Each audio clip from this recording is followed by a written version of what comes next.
The next few poses will be done in a standing position. Please move slowly and at your own pace. Keep the sturdy chair nearby for balance if needed. If you find that I'm talking faster than you are moving, please take your time and do fewer repetitions. Take a nice deep inhale and exhale. Place the feet about hips-width apart and grounded on the floor. Lift the toes and spread them nice and wide, and feel the navel pull gently in towards the spine. Push the toes into the floor and lean forward just a little bit. Feel the muscles that keep you steady. Lean back just a little bit and feel the toes come up. Feel the muscles that keep you steady in this position. Now push all four corners of the feet into the floor. Notice the steadiness of mountain pose. Notice how the steadiness of mountain pose feels. On the next inhale, roll the shoulders towards the ears, back and down so the shoulders are slightly open. Let the palms rest open to the side. Inhale and let the arms rise with the palms facing up. Exhale, bend at the elbows and allow the hands to come down the center line. Sink into the knees just a little. Repeat this again. Inhale, lift the arms with the palms facing up. Allow the hands and face to be relaxed. Continue with this movement at your own pace. Breathe as you move, and try to coordinate the breath with the movement.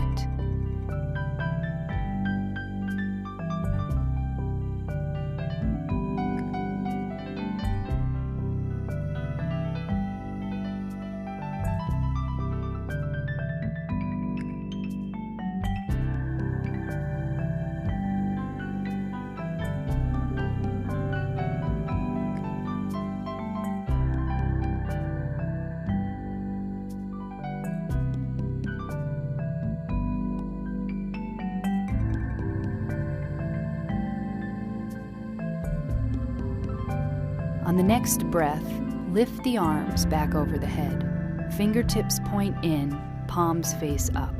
Imagine that you have candles in the palms of your hands and you do not want to spill them. Turn the fingertips so they face behind you. The palms remain up. Turn the fingertips to the side and then to the front like an offering, then out to the side walls. Breathe as you move, up to the top with the fingers facing in again, towards one another, and then forwards like an offering, then out to the side walls. Breathe as you move, up to the top with the fingers facing in again. Let's do this rotation one more time.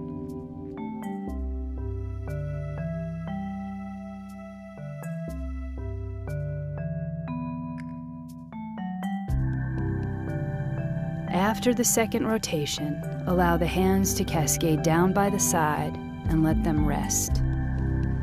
Pause for one slow inhale and exhale. One more breath. Inhale, exhale. This next exercise is excellent for strengthening the spine and gently stretching the muscles of the back, front, and sides. Attempt to make the movement easeful and gentle. We will do these movements with various arm positions. The first arm position is the easiest. Please be sure to stay with the one that feels best for your body. We will demonstrate them all. Take the right hand to the waist and then the left. Roll the shoulders open. And on the exhale, lean to the right. Inhale to the center. On the exhale, lean to the left. Inhale back to the center. Roll the shoulders up, back, and down. And on the next inhale, gently pull the navel towards the spine.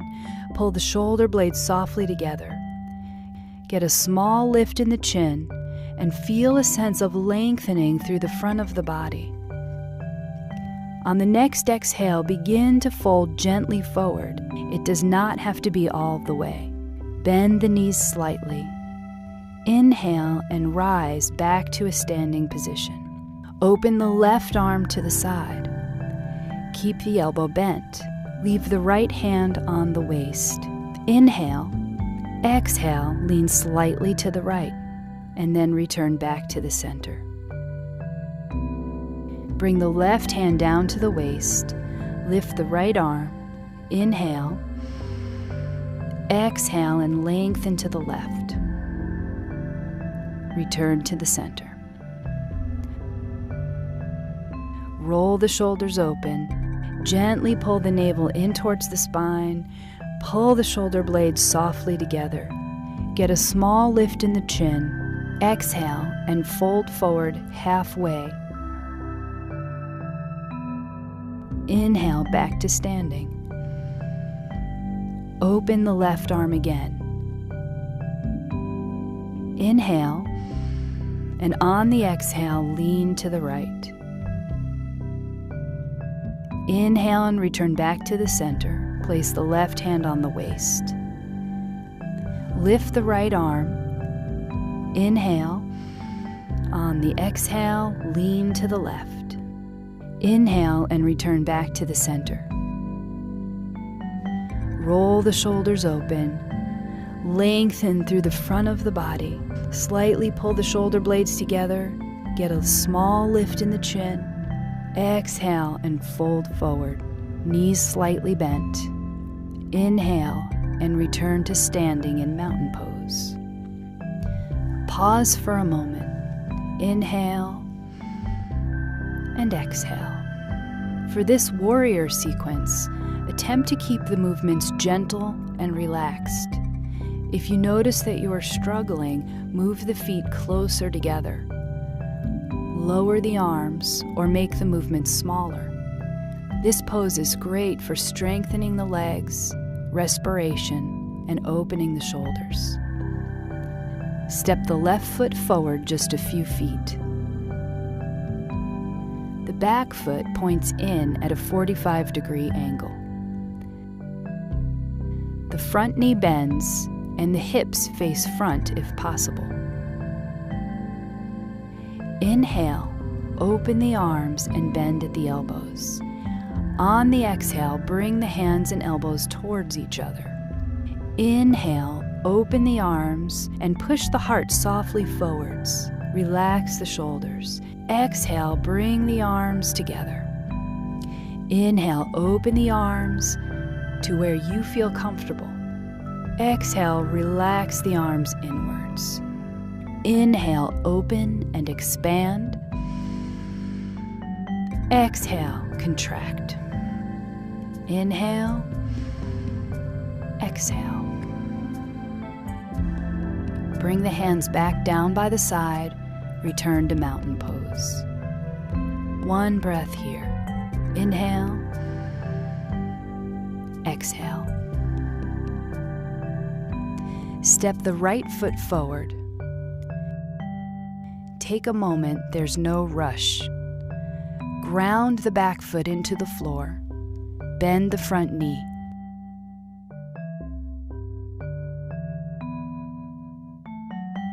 When you are ready, open the arms. Inhale. Exhale, bring the hands and elbows towards one another. Inhale, open the arms. This is a relaxed opening in the chest. Exhale, bring the hands and arms towards one another. Inhale, repeat again, creating spaciousness with a full inhale. Exhale, contract and relax the arms slightly. 2 more times at your own pace. Inhale, open. Exhale, close. Let the hands rest down by the side and return back to mountain pose. Pause here for a few breaths.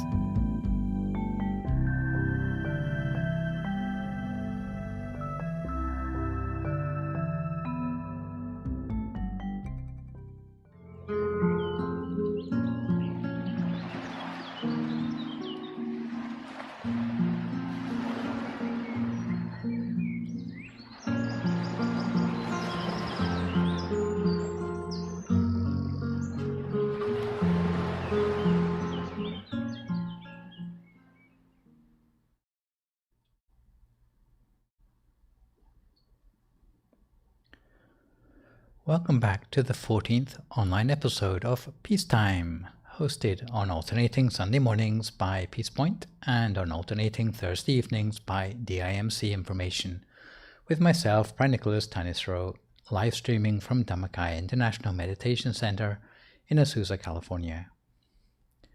Today's session will be about an hour and 10 minutes long and will consist of a 25-minute talk and 20 minutes of meditation, finishing up with 25 minutes of conclusion, answers to viewer questions submitted in advance, and news updates. Last time you saw me, we looked at a rust in the mind.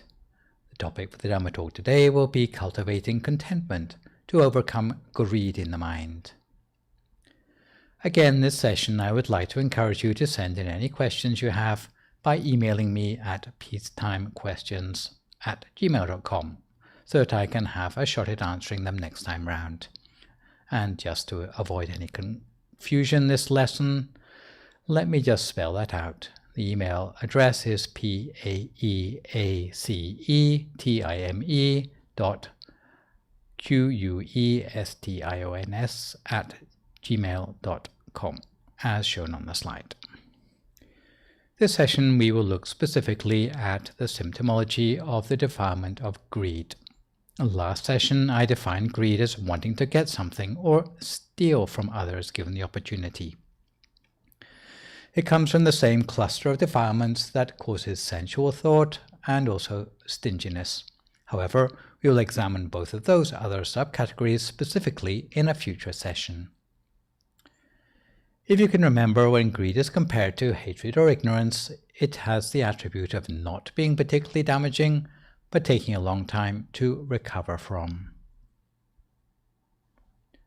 Greed and its related defilement of desire are attachments to things that we like, generating unhealthy lust, passion, or desire. It is like a form of hunger in the mind, but unlike a regular hunger, it doesn't go away even if we get what we want. To give an example, consider the habits of a mangy stray dog. If you give it scraps, at first it will be glad of the gift and will finish everything you give it. That is genuine hunger for something it needs. However, if you continue feeding it scraps for 7 days, if there's no meat in it, then it will lose interest in the food. That is where greed kicks in, where the dog becomes driven by want instead of need. If you continue giving it better food, in no time it will be climbing on the table, sneaking the food off your plate. If you come across this sort of stray dog, you would have no alternative but to chase it away, because of its greed, because it is a dog of the sort that never knows enough. It doesn't only happen to dogs. If you stand in front of the mirror and see what you look like when your eyes light up, when you're licking your lips and drooling with obsession for something that you'd like to get, then that is what greed personified looks like in a human being. If we were to describe the action of greed according to the dynamics of meditation, we can say that whenever you see something that captures your attention, it will pull your mind away from the center of your body. If your mind is away from the center of the body for long enough, the thoughts that follow will be the thoughts of possessiveness and plans for how to own the thing for yourself, even if it's by dishonest means. Once we get attached to something, when it comes to time for being parted from it, we experience great suffering. Bereavement and breakups are usually emotionally painful. That's not to say that we should not love, but we need to learn to love without being pulled off center. In general, there are 4 types of things that are the objects of people's greed: power, possessions, food, and promiscuity. Greed for power means those who get elected to positions of political power may not be satisfied and will be more interested in furthering their political career than in serving the people who elected them. Even as a powerful political figure, you cannot ignore greed, because if your mind is overcome by it, you can end up in jail because of corruption. Greed for possessions means those who already have pearls will want rubies. Once they get rubies, they will want diamonds, and so forth. Someone who used to live in a shack will want to get a house.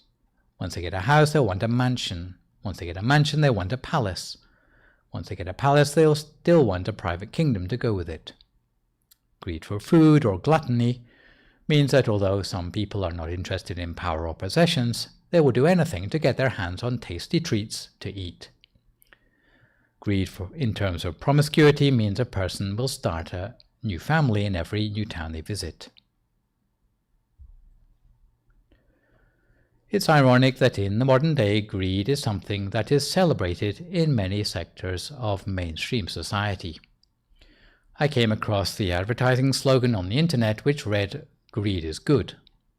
Can you believe such a brazen statement would impress potential buyers? Any idea what it's advertising? Actually, it was an advertisement for Lynx deodorant, where, by having the right brand of deodorant, apparently you can attract lots of scantily dressed women to follow you around everywhere. So, the logic behind this deodorant is that triggering desire is good because you'll have a lot of women following you around like zombies. Greed appears in many places. There was a corporate cartoon I came across where one guy is asking another, "Did I miss much in the meeting?" And his colleague tells him, "Nothing much, they're just saying that greed is good, but not as good as it used to be." In fact, greed is justified as good because it ensures people continue competing in the rat race and conforming with the market forces that drive Western society. So is greed good for us? Encouraging greed is generally justified by the capitalist assumption that if the powerful and the privileged keep on spending greedily, then they will also sustain the lives of others less fortunate than themselves through trickle-down sharing. In a 2005 paper by Cassell and Watkins called The Mogul Games, those economists even went as far as to credit greed as being an evolutionary strategy for survival of the fittest. No matter what the economists say, inside the mind, greed has negative consequences for our sense of peace. And this is the point of view that we want to elaborate on further today, especially the way in which greed tends to escalate. Would you say you were a greedy person? Do we have any shopaholics listening in today, whose overriding philosophy of life is shop till you drop? There was a recent TV documentary about addicts who had to have their credit cards confiscated by their doctor because they couldn't be let loose in a retail store unchaperoned anymore. They were the sort of people who would not go home from the stores until they had maxed out all their credit cards and run up debts for themselves. I'm sure you wouldn't be here meditating if you thought shopping were a more direct route to happiness. Suffice it to say that all categories of holics, whether it be alcoholics, shopaholics, or workaholics, have been thrown off balance by defilements of greed in the mind. In keeping with the usual dynamic of defilements, the process of greed hijacking the mind starts with quite benign emotions, but the severity gradually increases. Greed starts with the benign emotion of mere attraction. For example, we may be sitting in the back of an airplane when they come around with the meal trolley. They announce that the menu today will be a choice of mac and cheese or chicken and rice. So we set our heart on the mac and cheese, at which point it means that we've developed a preference. However, by the time the trolley reaches the back of the plane, they are not asking the passengers about their meal choice anymore. They are just handing out trays of chicken and rice. So you feel really disappointed. If you didn't form a preference in the first place and you just thought to yourself, "I'm hungry, so I'll be glad of anything," you won't be setting yourself up for a disappointment when the trolley arrives. With preferences, there's nothing really up with the mind so far that would cause you to go crazy. But once you get to the point where there is an attraction, to the point you can't just observe something passively, like passing the shop window and thinking that would look nice on someone, but where you start to think I want it for myself, then it's as if greed has already got its claws into you on some level. Attraction has upgraded itself to possessiveness, even if you've not taken the item home with you. It is exercising some power over your mind already, and this is what the advertising execs try to leverage when they are trying to sell something to you. If they can get enough people to want more things for themselves, more than they need, then this is how they control your motivation to buy things. But it gets worse. We now move to the level where we move from what is known as a subtle defilement to the level of medium impurities. Just now you wanted something for yourself. It may have been an emotion which you could keep to yourself. You could have had your secret desire for something and maybe no one else would even know about it. But where you come to the point where you can't keep the desire for something secret anymore, then it has upgraded to the level which is known as open covetousness. Apart from being attracted to something, then you also have lost any shame of embarrassing yourself over it. If you are drooling over something, if your eyes are lighting up when you see something, then the greed has progressed to a point where it's exercising control over even the way you interact with other people. If you don't act on your open covetousness, then it will only cause you problems as far as you haven't got what you wanted yet. But it may cause some people to go on one step further. If they can't get it by honest means, then they will try to use devious means in order to get something. They might not dare to go as far as stealing something yet, but they will use dishonest means to obtain what they want, whether by hook or by crook. You may have the experience of certain acquaintances who come round to your house and drop hints like, "Hey, this loudspeaker system is outdated. You probably won't want this anymore. I'd give it a good home if you don't want it anymore." It's obvious that they would want to get something from you without having to pay for it. They would risk losing a friendship in order to get something they want. Can you see that greed has escalated one step further? Exploitative means may include various sorts of ploys, where a greedy person deceives someone they know or loses their sense of honesty in a business partnership with someone because they have such a strong attachment for something they want to get. It is at this point that greed starts to erode your sense of integrity. And this is starting to come to a point where the greed in you is getting the upper hand. Generally, people will save up their hard-earned money to buy something they want a lot. However, a greedy person will cut corners because they can't get enough to buy it, in an honest way at least. So they attempt to get the earnings in a dishonest way in order to pay for it.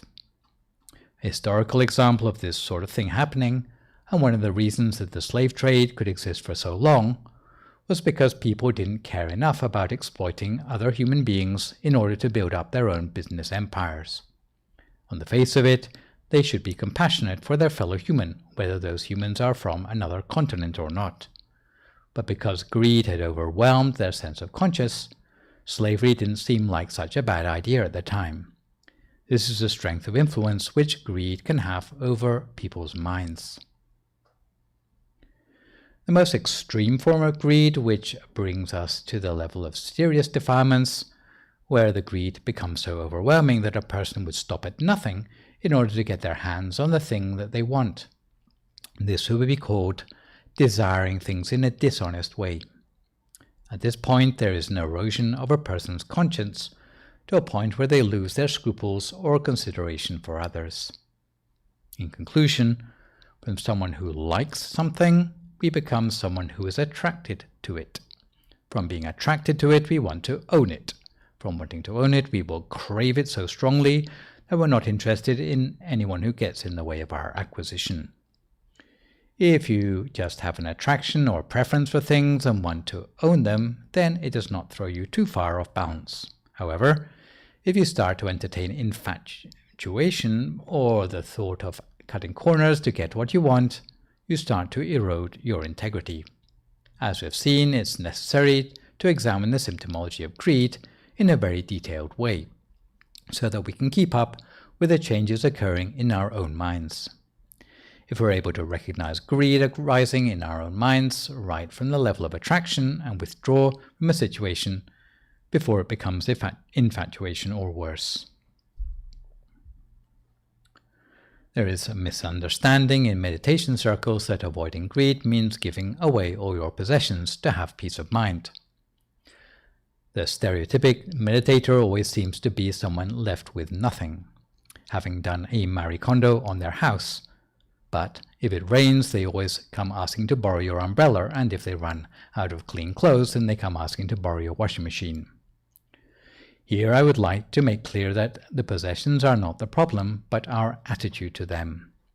Monks have few possessions, but the logic behind this is for monks to avoid being a burden on charitable supporters, to use modern terminology, to keep the charity overheads to a minimum. But if you're not a monk, you should not be guilty about being adequately equipped for life and for helping others. However, lay people like monks can observe the working of their mind more closely if their habit is frugality, learning to distinguish between need and want by observing and reflecting carefully how we consume the basic necessities of clothing, food, shelter, and medicine. It is at the point of caring about choices that you can start to break free of the greed in your mind. Speaking from the point of view of a monk, there's a lot of effort put in by a monk's lifestyle to protect monks from having to exercise too many choices. The lifestyle of a monk is designed to minimize choices. For example, when it comes to clothes to wear, it's the same clothes that we wear right from the time we are a new monk to the time that we die as a monk. It's the same sort of clothes that we wear for evening dress, pajamas, working outfit, or formal attire. If you think about how much time you normally spend thinking about what clothes you're going to wear in the morning, unless you're in the army or something, then you can imagine how much mental chatter immediately disappears from your mind when you don't have a choice of clothes anymore. When it comes to hairstyle, then, immediately monks have a very simplified life. With a shaved head, it's not worth bothering even to look in a mirror anymore because, as a monk, there is basically nothing left to look at.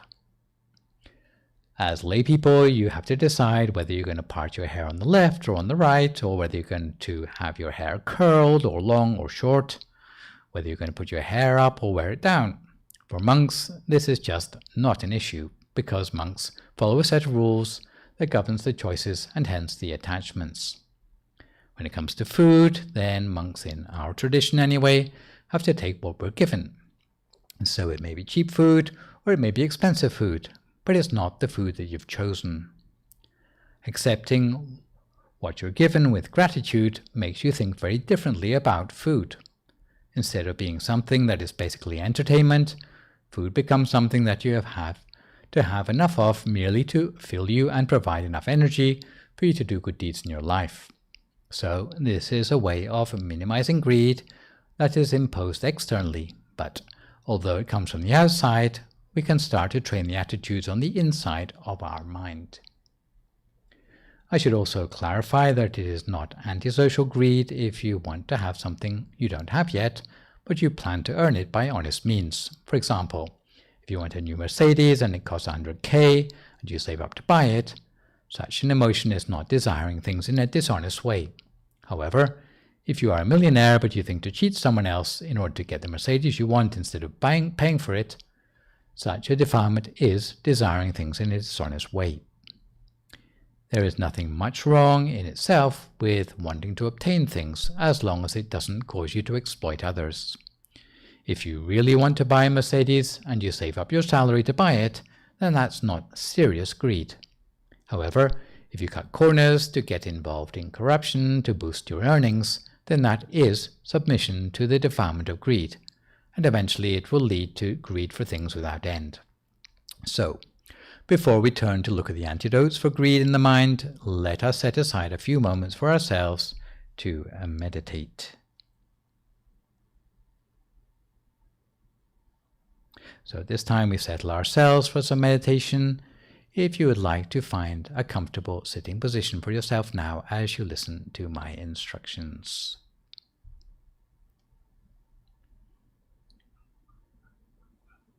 So if you'd like to start by settling yourself into a comfortable position for the meditation, closing your eyes very gently, in much the same way you'd close your eyes to go to sleep.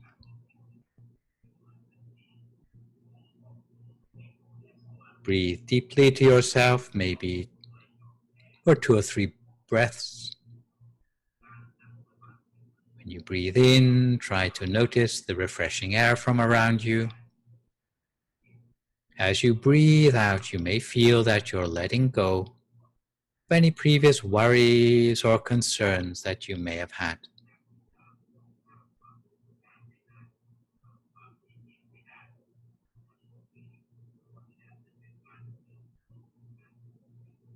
Try to feel your body is merging with the atmosphere around you.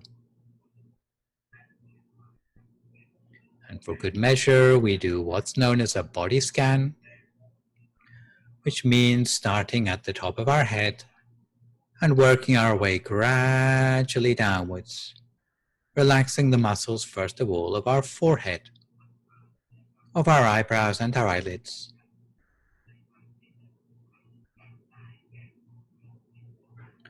The way we close our eyes is quite important. We try to close our eyes in much the same way we might close our eyes to go to sleep. So not squeezing our eyes tightly closed, just letting our upper and lower eyelashes touch gently together. From there, we allow the muscles of our face to become soft. We relax our jaw, taking special care not to clench our teeth together.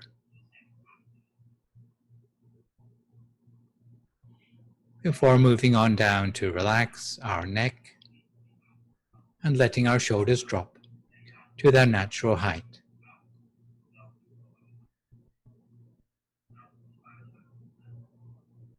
Moving on down, we relax our arms,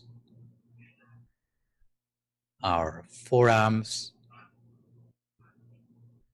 and then our hands and fingers, so that even the way our hands rest in our lap is as light and gentle as possible.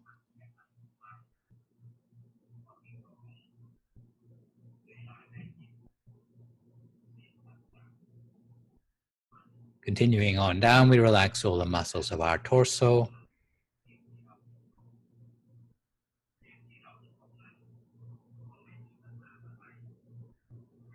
chest, trunk, and abdomen. Relaxing both legs, all the way down to our feet and our toes.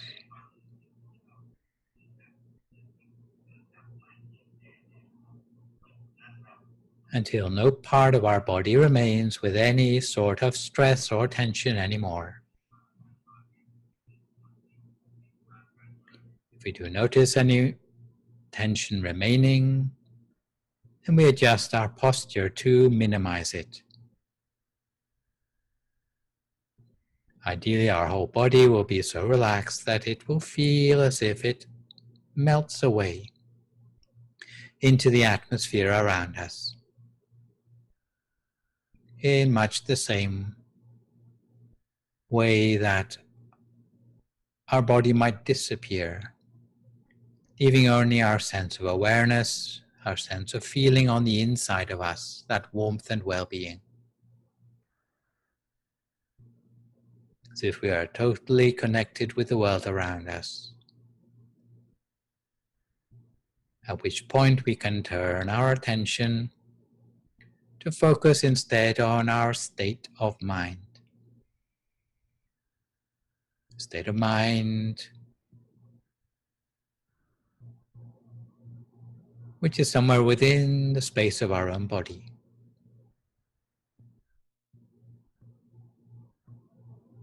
And in order to relax our mind in preparation for the meditation ahead, we let go temporarily of all the worries and concerns in our everyday life. Any thoughts of work, friends, family, studies, of the stresses and strains of our contemporary times.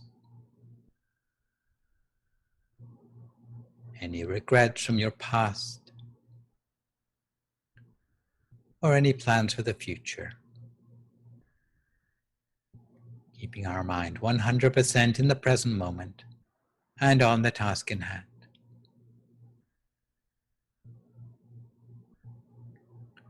Reminding ourselves that we have nowhere to go and nothing to do. And this is the real purpose, that we are here together, online, meditating.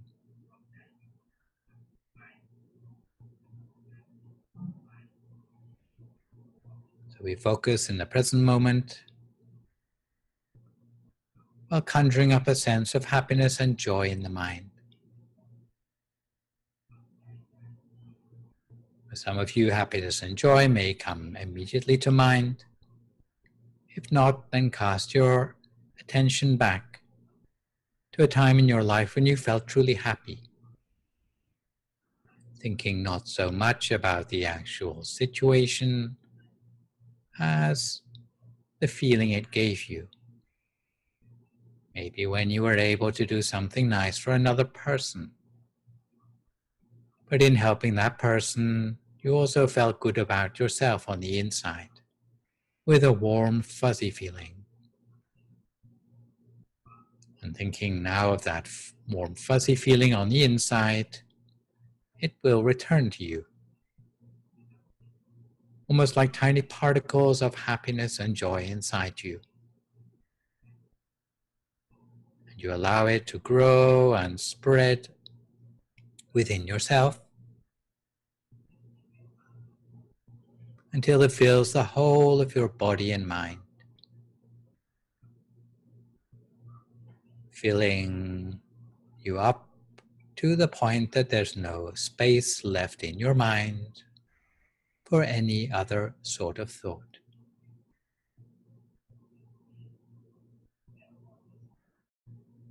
And when you feel relaxed and refreshed, both in body and in mind, very gently and using no effort at all, you can imagine your whole body to be nothing but a hollow cavity, an empty space with no organs or tissues, muscles or bones. Alternately, you might think of your body as being like a transparent bubble with nothing on the inside. Others who've been meditating longer may have the feeling as if your whole body has disappeared altogether. As if you are at the center of some great empty space, a space of your own creation.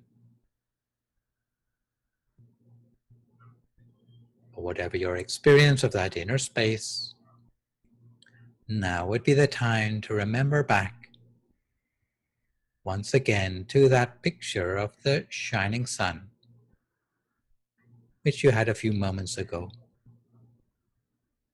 A bright sun may be orange in color or yellow, white or gold, shining with a cool, clear light. Doesn't matter if the picture is not very clear. Even if it's vague or fuzzy, you can accept it. Remembering that it's not your eyes that you're using to see the picture, but your mind itself. The nature of seeing with the mind is that pictures tend to start out vague and gradually get more well-defined in their own time. So work with whatever you have and allow that inner picture to make its way slowly downwards within the space of your body, almost as if you were slowly breathing the object down to the point of the deepest breath, or as if you were gently swallowing the object down to the pit of your stomach. In either case, it will bring you to a point at the very center of your diaphragm. The point number 7 on the diagram we saw a little earlier. The very center of the body, the center of gravity of the body, a place which is particularly calming for the mind to be. And we gently maintain our awareness at the center of the body by means of that inner picture as continuously as we can for as long as we can, not letting our attention slip away anywhere else if we can help it. We find our awareness wanders off. Each time we realize, we just bring our awareness back again to the center of the body as before, for as many times as it takes for the mind to start to settle at the center of the body. As for the possible problem of there being thoughts in the mind, if the thoughts are at a low level,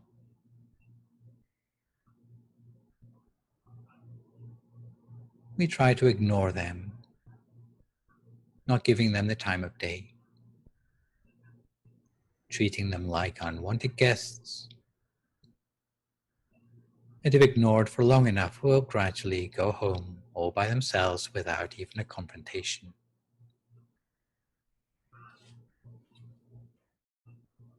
Thoughts arise in the mind, we try not to elaborate on them, we let them die down into silence. Because beneath that superficial layer of the thoughts, there is a deeper awareness within the mind that will allow us to access the deeper processes, things like our gut feelings, our intuition, our wisdom, all of which are already within us, but they're usually obscured by the superficial working of the mind. This is the point where we start to chase away some of those clouds, some of the things that obscure the deeper working of the mind. When working with the mind, we need to be both patient and gentle, not letting the mind be too forceful in the way it rests at the center of the body. Because sometimes we are used to hurrying, forcing, competing with others, trying to get to a possible goal, or what we imagine to be progress in meditation. But what we find is that the more relaxed we are about the meditation,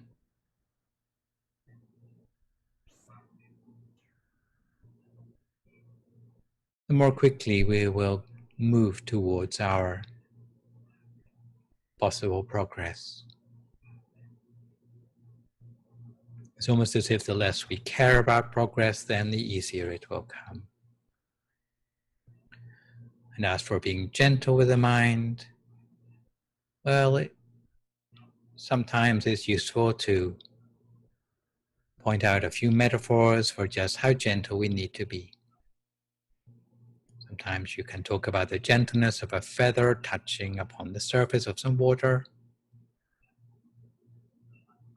so gentle that it doesn't even create a ripple on the surface. Another possible metaphor is that of threading a needle, where you really need to be careful gentle, in order to get that thread through the eye of the needle at all. It's the same sort of gentleness that we need when practicing meditation. So we cultivate our mind lightly and gently on track at the center of our body. Each to our own practice in silence for a few more moments now, until we come to time for some loving kindness meditation together.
Don't forget, if your mind wanders off onto other things, each time you realize, simply bring your attention back again to the center of the body as before.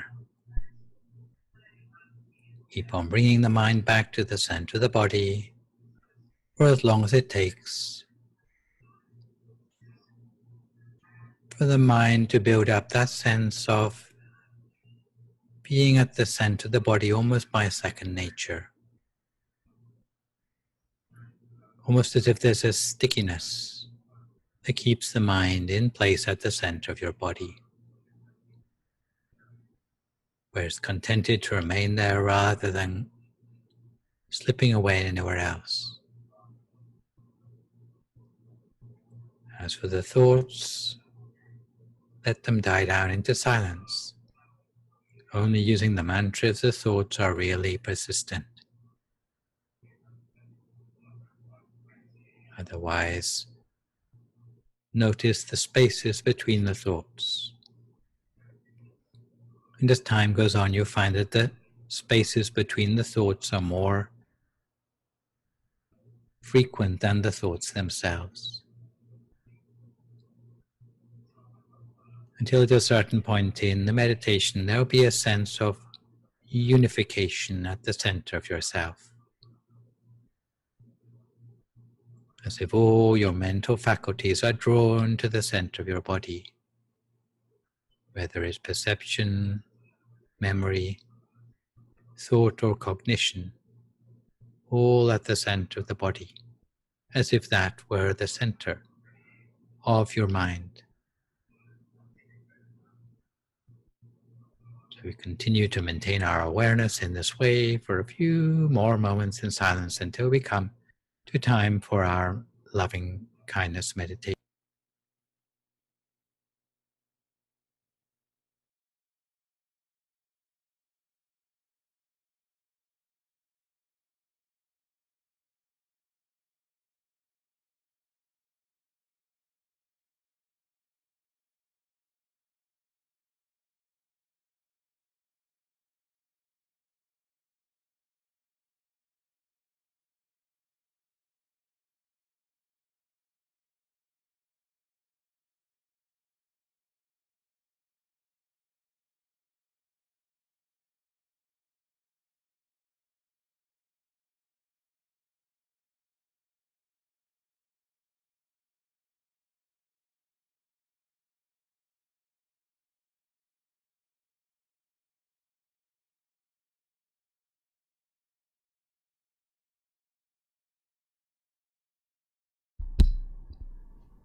Sappa Buddhanupavena, Sappa Dhammanupavena, Sappa Sankhanupavena Sattha Soti Bhavantu Te. So if you'd like to come to the end of your meditation for today, you can gradually open your eyes again. If you feel at all uncomfortable, then slowly try changing to a more comfortable position and gently finish your practice. Each time you sit down to meditate, it's like going into battle with the things in your mind that are preventing you from becoming calm or still. And one of these is the defilement of sense desire. So, let's turn now to the subject of contentment, which is the main antidote to the greed we are talking about today. Contentment doesn't mean contentment with shoddiness or choosing to overlook danger in small things. Contentment means not losing sleep over things that don't really make a difference to one's progress on the spiritual path. If you have a car, it doesn't really matter what color it is or what brand, but if it doesn't start in the morning, then that means that the car is not fulfilling its true purpose. So we cannot afford to be content with that.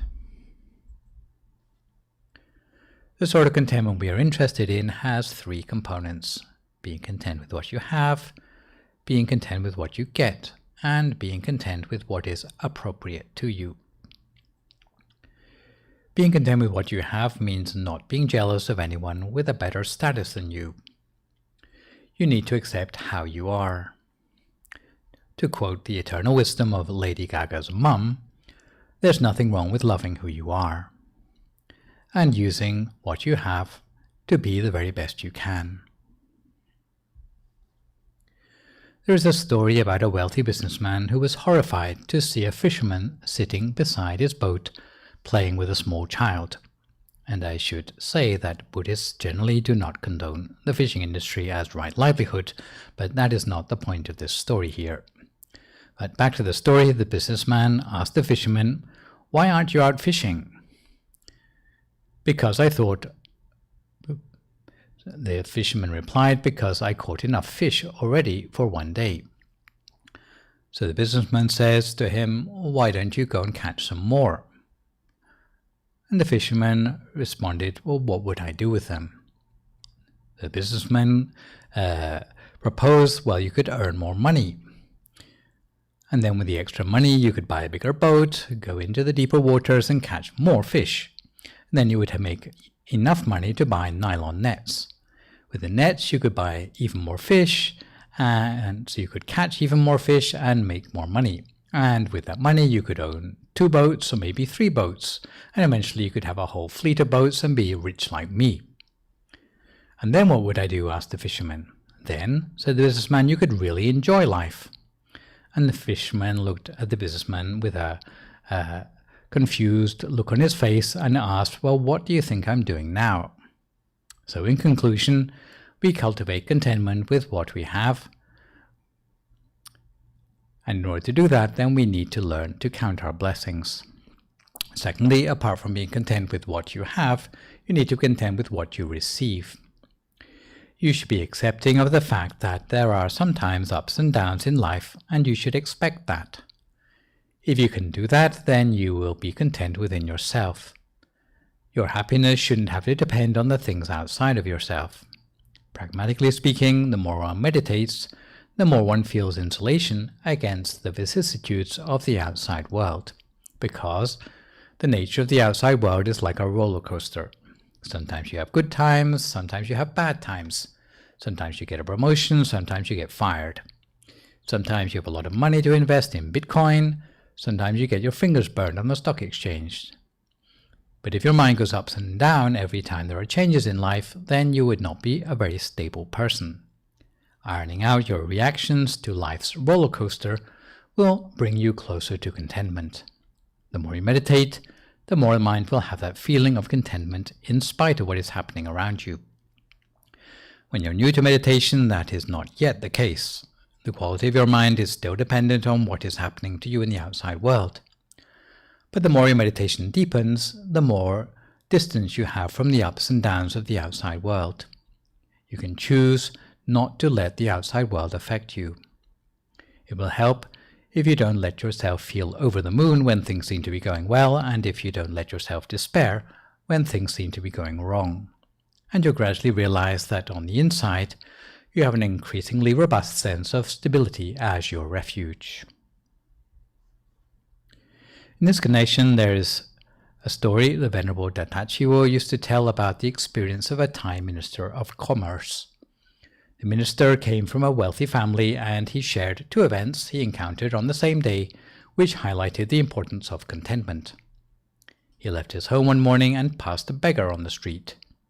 In his family, there was a tradition that they would never turn away any request for help. Of course, how much they helped someone in need depended on the situation, but they would never refuse another person help outright. He would normally not think twice about giving a beggar a few pennies, but that day in his pocket he had no loose change.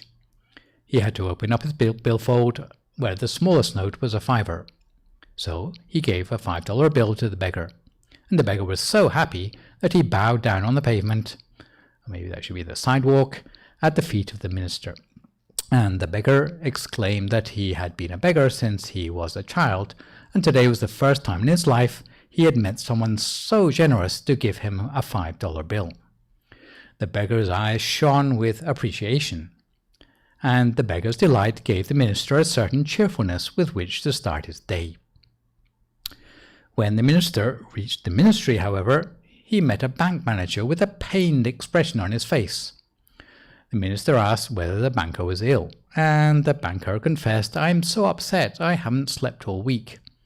I told my son to order a product that was bound to be scarce from the market right from early in the year, but my son didn't believe me at first, so he delayed the order. Only the first order ended up being ahead of the competition. For the second and third lots, we lost our market share. My son should have had a profit of 100 million this year, but because he hesitated, he only managed a profit of 60 million. We have lost 40 million, which we could have had."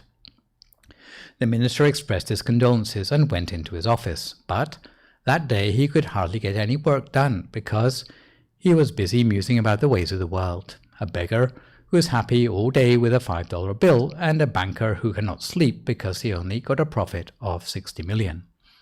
He sat and wondered whether, even if he managed to achieve miracles as a Minister of Commerce, whether anyone would actually be happier as a result. Last of all, you need to be content with what is appropriate. There was once a hobo who bought a lottery ticket and miraculously hit the jackpot. When the hobo heard how much he'd won, he had a heart attack and died. A second person went to collect the money, but as they had never had any experience of looking after money, they died in the ensuing quarrels between various friends and relatives who appeared out of the woodwork for a share of the money. You have to know what is appropriate or inappropriate for yourself. There are many other stories of so-called lucky lottery winners who went on to be destroyed by their newfound wealth. And this is probably why Mahatma Gandhi warned about the danger of wealth that is unearned, going as far as to put it on the list of 7 deadly social evils. When you are trying to define what is appropriate to you, you need to consider 3 criteria: appropriateness to your financial status, appropriateness to your capability, and appropriateness to your social standing. Appropriateness to one's financial status might mean not building a huge air-conditioned house you cannot afford and having to take out a huge mortgage. Appropriateness to one's capability might mean not choosing a high-backed director's chair if one is not capable of being a director.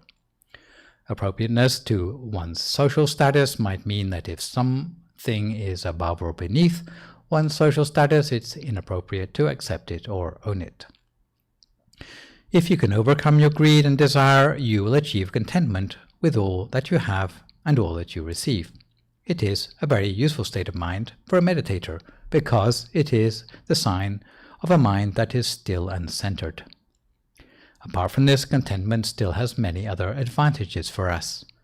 You will find you have reduced anxiety about having to strive endlessly for meaningless ends. You will have fewer reasons to run up debts, and you will also have fewer reasons to fall out with your friends, because if you have a good friend and you ask them for something that they love the most, it may cost you your friendship unless they give it to you without your asking. A contented person will inspire love and respect from others and easily achieve peace of mind, as is the basis of progress in meditation.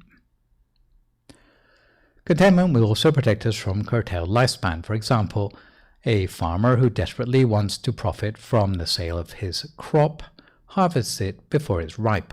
The mature crop lacks the necessary nutrients, so the consumers end up suffering poor health and short life as a result.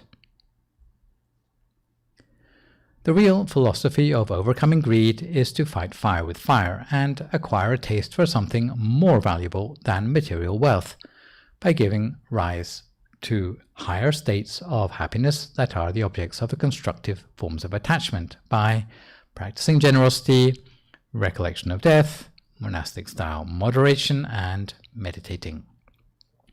If you want to train yourself in generosity, you should give gifts to others habitually, and it will help you to overcome attachment. If you know you are a very greedy person, then you can change yourself gradually by practicing generosity. If you practice generous deeds and attitudes every day, in the end the craving to get others' possessions will gradually disappear, because every time we're able to give something away, we loosen our ties of attachment for that thing. Secondly, you need to train yourself in the recollection of death in order to put your life properly in perspective. If you recollect death, you will start to realize that you waste most of your life greedily chasing after dreams that are ultimately irrelevant to your existential well-being. We should recollect death regularly, and it will reduce our desires and put the important things in perspective. All you need to do is to remind yourself each morning, "Today I've survived another day, but there is nothing to guarantee that I'll be alive to see tomorrow." Thus, if anyone has the feeling that their work has taken over their lives, try thinking of your approaching death, and it will prevent you from rushing to work, driving too fast, gulping down your food, and failing to chew your food properly, instead of emphasizing a long and quality life. Thus, don't be like some people who think that talking of death will make you morbid. In fact, the thought of death, applied correctly, will make you think things through more thoroughly, especially about your life. You will overcome the temptation to try to own everything. Instead, you will try to focus on the simple masterpieces of your life. Thirdly, if you can learn from the examples of moderation in the monastic lifestyle, you will be able to find out how much of your mental bandwidth is used up by choices about things that are superficial to your life. If you want to know on the deeper level how greed is working in your mind, try observing just how many choices you make in a single day. It doesn't mean you have to copy monks' lifestyle, but you can learn from the attitudes monks have to learn about yourself. And lastly, to attain contentment, you need to train yourself in meditation. You can cultivate contentment. It's not just something that comes in a passive way. Meditation is something that will help us to develop contentment, to allow us to find sources of contentment from within rather than from the outside world. There is happiness that comes from the inside that goes beyond anything you can find in the outside world by getting things, because it is already a part of you. It is something you can carry around with you. It's something where you can be happy whether you're in the middle of the ocean or the middle of the desert. It doesn't depend on where you are or who you're with. So that is what we're aiming to build up as a result of our meditation. And in fact, it's a very economic way of getting contentment in life because you already have it. You don't have to spend any extra money on it. But other things that tend to help in this direction, if you are able to have your life in perspective, is to know what you are aiming for in life. If this is clear, it will guide you in the direction of knowing what is likely to bring you contentment in life. With meditation, you will find that when the mind becomes more refined, the hunger for power, fame, and wealth will be reduced. It will help you to bring your mind back to the center of the body. And if you come across temptations as a meditator, you'll be better able to maintain your mental equilibrium by quickly bringing your mind back to the center of your body and repeating Samarahang before your mind gets entangled. If you meditate regularly like this, your mind will become more independent of the so-called bonfire of vanities, and you'll be able to discern the true nature of your work and of your life, and recognize what is worth doing and what is not. In conclusion, don't be content with remaining greedy. Greed for good or liberating things is okay and to be encouraged. If you can remember nothing else from this session, you should remember that it's not the possessions themselves, but our attitude to them which affects the mind for the better or the worse. Our major concern as meditators should be how to keep ourselves off the slippery slope of wanting more and more negative things without end. You will notice, although we've said how terrible the defilement of greed can be, it's not our place to judge other people for the greed in their minds, their words or their actions, because that is something only they can do. On the contrary, our prerogative is to sort out the greed in our own thoughts, words, and actions. So now we turn to the part of the live stream where we answer questions sent in by viewers. And this week the question comes from Malcolm of Woking, Surrey in England. So here comes the question. If greed and desire is supposed to be bad, does it mean it is wrong to enjoy entertainment and art? Also, would liking meditation be considered an attachment? Hi Malcolm, and thank you for your question. Buddhism, contrary to the beliefs of some, does not neglect or ignore creative art, but has its own rather unique view on the subject. Any form of art is about communication, and the question is, what are you trying to communicate? Art can be something which is very inspiring for people. It can inspire them to do good things, or it can fan the flames of negativity, encouraging them to do things which are harmful. If art serves to awaken people to truth in life or to bring out the best in themselves, then this is something good, and that kind of art should be celebrated. But if art becomes merely a commodity to be auctioned off, where people judge the quality of art by how much will fetch at Sotheby's, or if it's something which reinforces greed, hatred, or delusion, for example, erotic art, then in Buddhism it would be considered that such art should not be celebrated. Art should be something that serves a higher purpose, rather than just being original or creative or art for art's sake. Entertainment is included in the roads to ruin because it has dangers. It tends to waste time that would be better spent doing other things, and it will dull your senses eventually to the things that might otherwise be better uses for your senses. This is particularly clear in the case of kids losing track of time when playing computer games. It's only seen as a danger if it is taken to the extreme of liking entertainment so much that you no longer fulfill your proper duties in life anymore. There's nothing wrong with aesthetics per se, especially aesthetics that show a subtlety of mind or mastery of craftsmanship of various sorts. These are all seen as valuable things in Buddhism.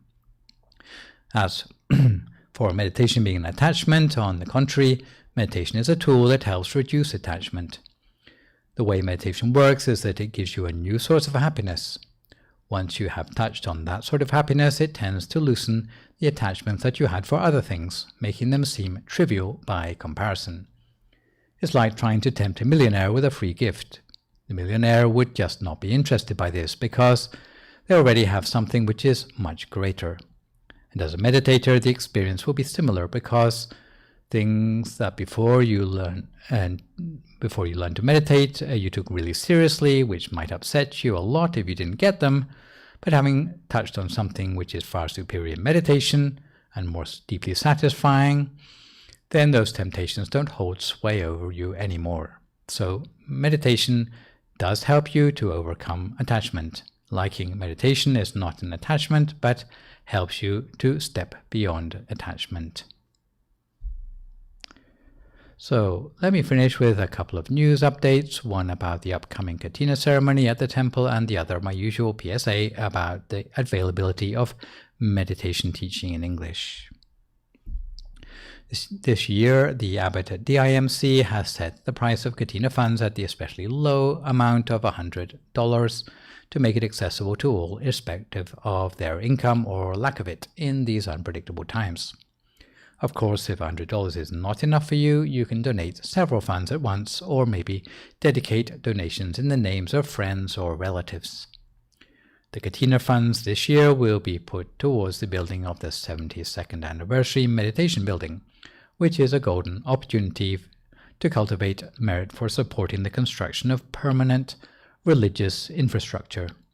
It will be a place that will serve the needs of the monastic and lay communities from all over the United States to come and meditate or perform religious activities together with the aim of perpetuating the study of advanced Buddhist wisdom for thousands of years to come.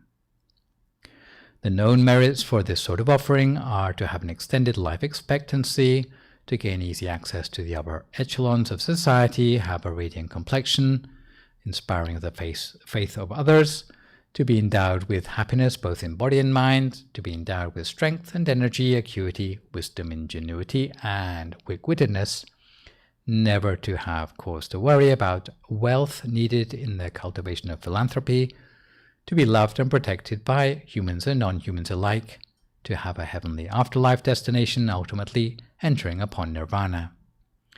I should warn everyone in advance, since the 100-person public gathering rule for the state of California will still be in place on October 18th. Unless you have been personally informed otherwise by temple staff, the best way to participate in Katina this year is to submit your name in advance to either Jenny or Crystal at the phone numbers on the Katina slide you can see now, and reserve yourself a place for Sunday morning of October 18th. We plan to have 2 sittings for the Katina ceremony, a little bit like the watching a movie in a movie theater. You can choose which session you want to attend. Each sitting will have 100 persons each. The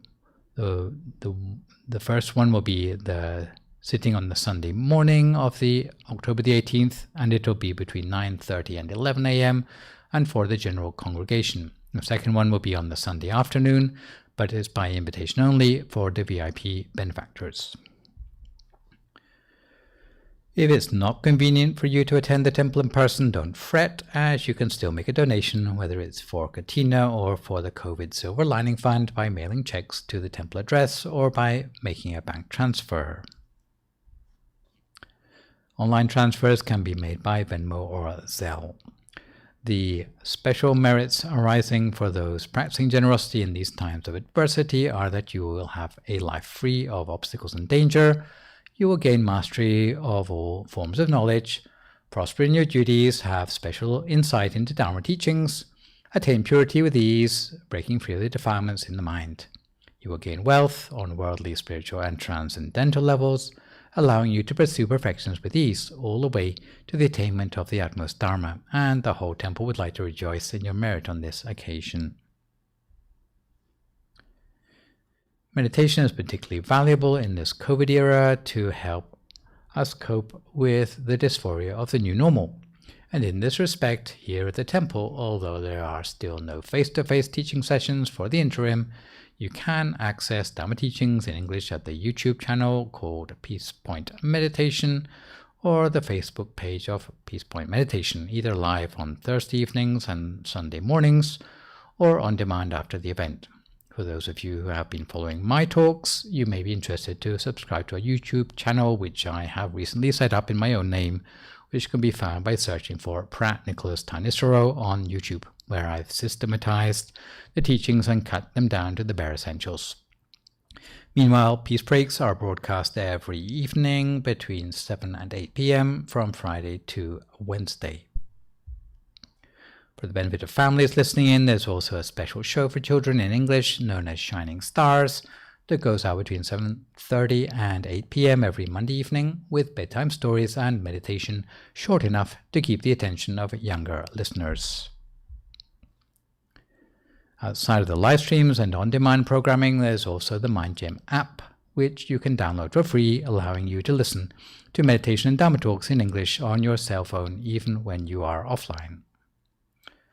Also, I should add that because the level of airborne particulate matter remains high due to the smoky fallout of the Bobcat fire, the receiving of offerings at the Azusa Temple front garden each day between 9:30 to 11 a.m. has, for everyone's health, been downsized to a monk coming down to the gate by request to receive offerings until the air quality gets back to normal levels again. So this session we've looked at the topic of cultivating contentment to overcome greed in the mind.